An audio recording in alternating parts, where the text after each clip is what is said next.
Salut les Bambang, j'espère que vous allez bien. En tout cas, moi je suis très content de vous retrouver pour cette nouvelle vidéo sur l'avant-match entre l'Olympique de Marseille et Manchester City, comptant pour la deuxième journée de la Ligue des Champions.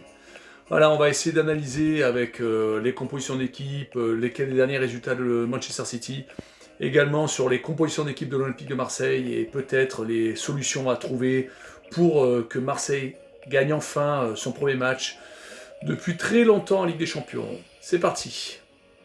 Lorsque nous étudions toutes les compositions d'équipe depuis le début de la saison, nous nous apercevons que Guardiola a utilisé que deux formations différentes, le 3-1-4-2 contre Arsenal et le 4-3-3 contre le reste des équipes.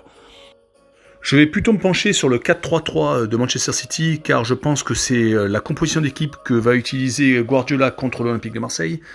Donc voilà, une petite analyse avec les 6 matchs détaillés. Nous remarquerons plusieurs points. Le premier point est que les seules équipes qui ont empêché Manchester City de dominer en possession sont Arsenal et Leeds, jouant en 4-4-2 et en 4-3-3. Le deuxième point est que Arsenal et Porto sont les seules équipes à avoir également rivalisé en occasion de but. Troisième point est que Guardiola fait très peu de remplacements, excepté le match contre Porto où il en a réalisé 4, sinon généralement il fait entre 1 et 3 changements lors de ses matchs. Le quatrième point est que malgré une grosse domination sur l'essentiel de ces matchs, Manchester City prend beaucoup de buts. Ils en ont pris 9 depuis le début de la saison. Le seul match où ils n'en ont pas pris, c'était contre Arsenal. Et le match était équilibré.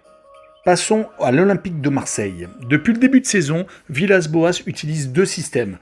Il a commencé par un 4-3-3, mais qui a montré ses limites ces derniers temps, et passe maintenant en 4-4-2 avec un milieu en losange. Pour ce match contre Manchester City, je verrai bien un réajustement du 4-4-2 de Villas-Boas, en mettant les 4 défenseurs habituels, Amavi, Keita Tsar, Alvaro, Sakai, mais par contre mettant un milieu à plat avec Sanson, milieu gauche, bloquant les couloirs, Rongier faisant de même couloir droit.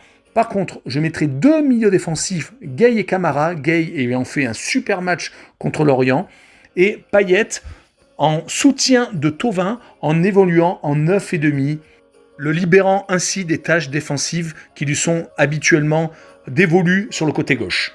En cours de match, je verrai bien Cuisance suppléer Payet vers la 70e minute et Thauvin sortir pour être remplacé par Enrique.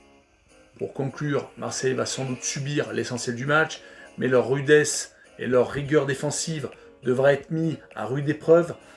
Le match contre Paris et Lyon a démontré qu'ils pouvaient tenir un résultat. Tout se jouera donc sur la solidarité entre joueurs, sur le réalisme de l'équipe de l'OM et peut-être sur la maladresse de l'équipe de City. Une victoire de Manchester City devrait être logiquement le résultat final, mais un match nul comblerait l'essentiel des supporters de l'Olympique de Marseille.